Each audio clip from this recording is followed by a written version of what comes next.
이어령의 한국인 이야기. 나는 왜 지금 한국인 이야기를 쓰려고 하는가. 중앙일보. 이어령 한국인 이야기 4월 6일부터 연재. 한국 대표 지성이자 우리 시대에 늙지 않는 크리에이터 이어령 본사. 고문 77사진이 4월 6일부터 새 연재 한국인 이야기로 독자를 찾아갑니다. 디지털 삶에 대한 깊은 통찰을 담은 디지로그 시대가 온다로 지면을 장식한 지 3년 만입니다. 그는 한국인 이야기를 새로운 글쓰기에 대한 도전이라고 말합니다. 역사의 소용돌이를 관통해온 자신의 회상이면서 동시에 한국인 모두가 주인공인 집단 추억이 될 것이기 때문입니다. 로마인 이야기보다 더 재미있는 한국인 이야기의 보따리를 그가 막 풀려합니다. 올해 한국 나이로 77세를 맞는다. 한자로 77이라고 쓰면 기쁠, 희자의 초서체와 비슷하다 하여 흔히 희수라고 부르기도 한다. 하지만 나에게 있어 이 나이는 기쁨도 아니요 오락을 의미하는 숫자도 아니다. 용광로의 쇳물처럼 튀어오르는 저 열기가 바로 우리다. 이런 집단 추억을 어느 사회에서 들을 수 있을 것인가. WBC에 출전한 한국 야구단을 응원하는 한국교민과 응원단 조문규 기자. 출처 중앙일보. 이어령의 한국인 이야기. 나는 왜 지금 한국인 이야기를 쓰려고 하는가. 한 사람의 죽음은 비극이지만 100만 명의 죽음은 통계 숫자다는 말이 있다. 그것을 다른 말로 바꾸면 한 사람의 죽음은 소설이요 100만 명의 죽음은 역사다고 할 것이다. 우리의 불행은 로마인 이야기는 재미있게 읽을 수 있어도 한국인 이야기는 이념 논쟁을 해야 하는 재미없는 역사 교과서에서 배울 수밖에 없다는 데 있다. 일단 그 굴레에서 벗어나면 소설보다 재미있고 역사보다 엄숙하게 흐르는 한국인 이야기에 빠져들 수 있었을 텐데 말이다. 그래서 내가 쓰고 싶은 한국인의 이야기는 한 개인의 스토리가 되어서도 안 되며 추상적인 집단의 히스토리가 되어도 안 될 것이다. 생각해보라. 누이가 나물 캐러 다니던 채집시대 때의 아이가 농경, 산업, 지식, 정보시대를 걸쳐 우리 손으로 개를 복사하는 바이오 시대의 전 문명 과정을 한꺼번에 겪으며 머리털이 새어가는 그런 나라가 이 세상 천지 어디에 있을 것인가. 큰 전쟁을 2번씩이나 겪고 혁명을 서너 번 치르며 70여 년을 블랙홀 같은 소용돌이를 횡단한 사람들의 집단 추억. 그런 이야기를 어느 사회에서 들을 수 있을 것인가. 나는 누구인가. 나는 어디에서 왔는가. 나는 어디로 가는가의 물음을 한국인의 이야기를 통해 풀어보자. 한국인의 가슴과 성벽, 장터와 그 깃발에 부는 천의 바람을 통해 한국인의 이야기 속으로 들어가 보자. 이어령의 한국인 이야기. 일탄생의 비밀. 산불과 비숍. 100년 전 영국인 여행작가 비숍은 보았다.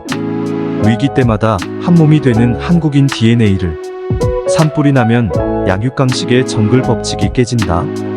큰 짐승이든 작은 짐승이든 평소에 쫓기던 관계에서 벗어나 다 같은 방향으로 살 길을 찾아 달려간다. 위기의 한순간이 정글의 평화를 가져오는 것이다. 생물학자들은 또 이런 말을 한다. 단세포 편모충인 클라미도모나스는 암수의 구별 없이 세포 분열로 번식을 한다. 하지만 환경이 변해 질소 같은 것이 부족해지면 둘로 갈라졌던 것이 다시 한 몸으로 합친다고 한다. 위기에 대처하는 이러한 능력 때문에 클라미도모나스는 발생 생물학이나 유전학의 모델 생물로 많이 이용된다. 우리는 평균 3년 만에 한 번꼴로 난을 겪어온 민족이다. 국난의 산불이 일어날 때마다 우리는 한 방향으로 뛰었고 환경이 어려워지면 클라미도모나스처럼 한 몸이 되었다. 하지만 관과 민이, 계층과 분파가 서로 증오하고 분열하고 얼굴을 핥히다 나라를 잃는 실향민이 된 적도 있다. 영국의 지리학자이자 여행작가로 구한말 세계각처를 탐사한 이사벨라 비숍 1831만 1940 한국을 이렇게 적었다. 한국에 있을 때 나는 한국인들이 이 세계에서 가장 열등한 민족이 아닌가 의심한 적이 있다. 그리고 그들의 상황을 가망없는 것으로 여기기도 했다. 하지만 곧 그녀는 러시아의 자치구 프리모르스키에 이주한 조선 사람들을 보고는 그런 생각이 잘못된 것임을 솔직히 고백한다. 같은 한국인인데도 정부의 간섭을 떠나 자치적으로 마을을 운영해가는 그곳 이주민들은 달랐다. 깨끗하고 활기차고 한결같이 부유한 생활을 하고 있었다. 고국의 남성들이 지니고 있는 그 특유의 풀죽은 모습도 찾아볼 수 없었다. 의심과 게으름과 쓸데없는 자부심, 그리고 자기보다 나은 사람에 대한 노예 근성은 어느새 주체성과 독립심으로 바뀌어 있었고 아주 당당하고 터프한 남자로 변해 있었다. 평상시보다 위기에 강한 민족, 남이 멍석을 펴주는 것보다 제 스스로 일을 할 때 신명이 나는 한국인의 기질을 일찍이 그녀는 한국의 난민을 통해 간파한 것이다. 어느 민족보다도 부지런하고 우수한 성품을 지닌 사람들로 변해 있는 한국인의 모습을 바라보면서 비숍 여사는 이렇게 희망의 말로 결론을 맺는다. 고국에서 살고 있는 한국 사람들도 정직한 정부 밑에서 그들의 생계를 보호받을 수 있게 된다면 참된 시민으로 발전할 수 있을 것이다. 오늘의 한국은 어떤가? 지금 세계 시장의 정글은 불타고 있다.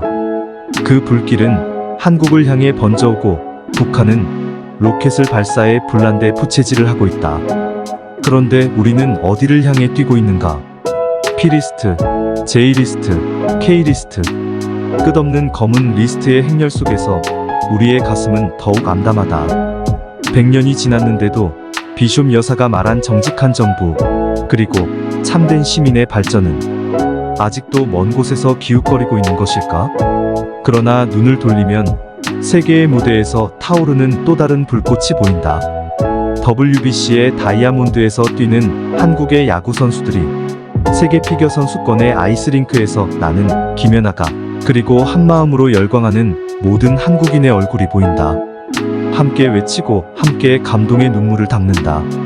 그리고 또 미사일이 아니라 축구공을 놓고 남북한 젊은이들이 대결하는 잔디밭에서 대한민국을 외치는 젊은이들의 우렁찬 목소리가 들린다. 분명 비숍을 놀라게 했던 프리모르스키 난민들의 유전자가 어디엔가 마르지 않고 우리 피 속을 흐르는 게 보인다. 그러나 미안하다. 겨우 100년 전 이방의 한 여인의 시각으로 한국인 이야기를 시작하는 나를 용서해주기 바란다. 이어령의 한국인 이야기, 이탄생의 비밀. 쑥쑥이는 외계인이 아니다. 평생 처음 뱃속 아이의 책 서명. 나기 전부터 이름 있어 당당한 놀랍고 신비한 태아들의 세계. 젊음의 탄생 강연이 끝나자 책을 든 청중이 사인을 받으려고 몰려왔다. 거의 기계적으로 사인을 하고 있는데 갑자기 쑥쑥이라고 써주세요라고 말하는 여성이 있었다. 놀란 표정을 짓자 제 아이에게 주려고요라고 말한다. 군이라고 써야 할지 양이라고 해야 할지 몰라서 물었다. 여자예요, 남자예요? 그러자 그 여성은 아직 몰라요라고 이상한 대답을 한다. 그제야 나는 그 여성의 배가 불러있는 것을 봤고 그 옆에는 곧 애기 아빠가 될 젊은이가 참나무처럼 서 있는 것을 봤다. 쑥쑥이는 태명이었던 것이다. 이름이 있으면 태아도 우리와 같이 존재한다. 70평생 처음으로 글씨도 모르는 뱃속 아이에게 책 서명을 해준 것이다. 처음엔 미소를 지었지만 나중에는 눈이 축축해졌다. 요즘 젊은이들의 말로 안습이었다. 나와 동시대에 태어난 아이들의 이름이 생각났기 때문이다. 머리에는 기계총이 나고 부황난 얼굴에는 을의 버짐이 번진 그 애들에겐 태명은 고사하고 본명조차 제대로 된 것이 없다. 쇠똥이, 개똥이가 아니면 그 흔한 돌쇠였다. 그래도 남자아이는 천한 이름이라야 오래 산다는 속신 때문이라고 하자. 하지만 여자애들은 갓났다고 갓나니 섭섭하다고 섭섭이다. 그 흔한 언년이란 이름도 아마 언짢은 년이라는 욕일 것이다. 남과 다른 특성을 나타낸 이름이라 해도 겨우점이 있다고 해서 점박이고 점순이다. 검으면 검둥이, 희면 흰둥이, 그리고 검고 희면 영락없이 바둑이가 되는 거의 강아지 이름을 짓는 수준이다. 동네에다 대고 바둑아 라고 불러봐라. 틀림없이 대여섯 마리의 개들이 떼를 지어 달려올 것이다. 동명이인의 여자애들이 강아지 이름처럼 그렇게도 흔했으니 이름이 없는 것이나 다를 게 없다. 하지만 요즘 젊은 부부들 사이에 유행하고 있는 태명에는 남녀의 성별도 누구 성을 따르느냐의 성씨 문제도 없다. 그저 쑥쑥 자라라고 쑥쑥이, 무럭무럭 성장하라고 무럭이다. 튼튼히 크라고 튼튼히, 기쁘다고 기쁨이 그리고 또 그런 행복과 축복을 받으라고 행복이요 축복이다. 태어나기 전부터 태 안에서 우리와 함께 당당한 쑥쑥이에게 사인을 해준 덕분에 그동안 잊고 살던 나 자신의 태아기에 대해서도 눈뜨게 됐고 하마터면 빠뜨릴 뻔했던 한국인 이야기에 태아들이 생활하고 있는 신비롭고 놀라운 이야기도 담을 수 있게 된 것이다. 양철북을 쓴 독일 작가 귄터 그라스는 그 소설 첫머리에 자신의 탄생 장면을 세세하게 묘사하고 있다. 양수의 어둠 속에서 철퍽거리고 놀다가 갑자기 환한 바깥 세상으로 나오면서 처음 보는 불빛이 몇 촉짜리 전구였는지 그 상표가 어떻게 생겼는지를 어제 일처럼 설명해주고 있다. 그리고 상상력으로 치면 그 못지않은 영화 감독 스필버그는 외계인 이티들을 태아의 모습처럼 보여준다. 하지만 그것은 어디까지나 소설가의 허풍이요 영화 속의 허상이다. 우리와는 다른 공간에서 살고 있지만 쑥쑥이는 분명 외계인이 아니라 우리 안에 있는 내계인이다. 우리가 기억할 수 없는 탄생의 비밀을 풀어가자면 소설가나 영화 감독의 상상력에만 의존할 수 없다. 로물루스 형제를 젖먹여 키운 수상한 늑대 이야기로부터 시작한 로마인 이야기와 좀 더 다른 이야기를 하려면 늑대를 곰으로 바꾸는 상상력만 가지고서는 안 될 것이다. 시인과 과학자가 손을 잡아야만 쑥쑥이가 살고 있는 저 어둡고 신비한 태내 공간의 이야기를 들어볼 수 있을 것이다. 이어령의 한국인 이야기 3탄생의 비밀. 어머니 몸 안에 바다가 있었네. 자궁 속 양수, 바닷물과 비스. 어둡지만 고요한 그 바다에서 태아들은 무슨 꿈을 꾸었을까? 상상력이 풍부한 시인들은 바다에서 어머니를 본다. 한자의 바다 해자에는 어머니를 뜻하는 모자가 들어있기 때문이다. 프랑스 말도 그렇다. 이에 철자 하나만 다를 뿐 바다도 어머니도 다같이라 메르라고 부른다. 거기에 인당수 바닷물에 빠져 거듭 태어나는 심청이 이야기. 실험관의 인조인간 호문클루스가 갈라리아의 바다에 떨어져 생명의 기원으로 돌아가는 괴테의 파우스트. 그리고 또 내 귀는 소라껍질 바다소리를 그리워한다는 장콕토의 시에 이르기까지 실로 그 예를 들자면 끝이 없을 것이다. 나 자신도 어머니를 위한 6가지 은유에서 생명의 시원인 모태는 태초의 바다라고 쓴 적이 있다. 그런데 놀라운 것은 과학자들도 그와 똑같은 말을 한다는 것이다. 그것도 그냥 바다가 아니라 20억 년 전 최초의 생명세포를 태어나게 한 태고의 바다라고 한다. 이유는 그 바닷물과 어머니의 자궁 속 양수의 성분이 비슷하고 거기에서 생명의 기적들이 생겨나고 있기 때문이다.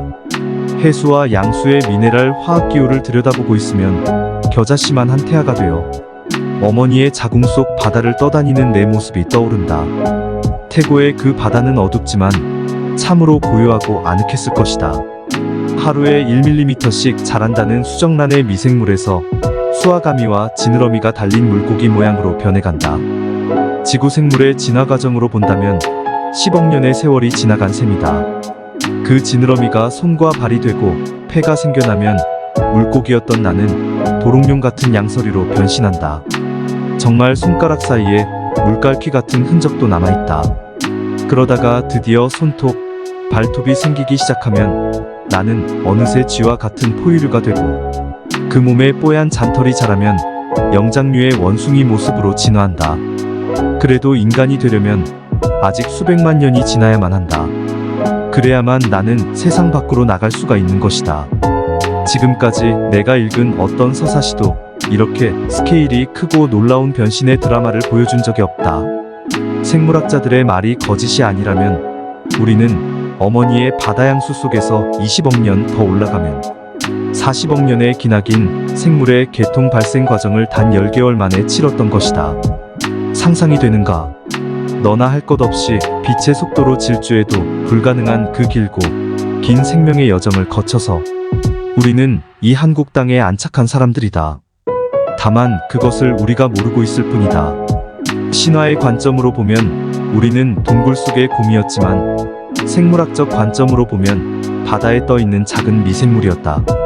한국인이기 전에 먼저 인간이었고 인간이기 전에 원숭이와 쥐와 도롱뇽과 그리고 바다의 물고기였다. 그 바다 생물 중에서도 자신을 보호할 껍질은 물론 가시조차 없었던 척색 생물 피카이어였다는 게다. 못된 바다의 포식자 노티라스의 먹이로 쫓겨다니다가 물고기로 진화하고 개구리 같은 양서류가 되어 헐레벌떡 육상으로 올라와 파충류와 포유류의 선조가 된 인간의 먼 핏줄이라 했다. 만약 피카이어가 절멸했더라면 우리들 인간도 태어나지 못했을 것이라고 한다. 포식자들의 쫓겨다니던 물고기 한 마리가 바다에서 육지로 올라오는 슬프고 이상한 생명의 이야기가 어머니의 양수 속에 숨어 있었던 것이다. 태아들도 꿈을 꾼다는데 그게 사실이라면 우리는 그때 무슨 꿈을 꾸었을까? 지상의 꿈과는 분명 다른 꿈이었을 거다. 프로이트 박사의 분석으로는 도저히 설명 불가능한 순수한 꿈, 초록색 바다의 꿈이 아니면 그냥 하얀 꿈이었을지 모른다. 축제의 불꽃처럼 일시에 생물들이 터져나온 캄브리아기의 바다 꿈이었을까? 그보다도 먼 우주 대폭발의 하늘 꿈이었을까? 분명한 것은 어머니의 몸 안에 바다가 있었다는 것과 그 태아들도 그 안에서 꿈을 꾸고 있었다는 것이다. 그것을 잘 기억해 주기 바란다. 한국인 이야기를 하는데 두고두고 되풀이될 중요한 화두이니까.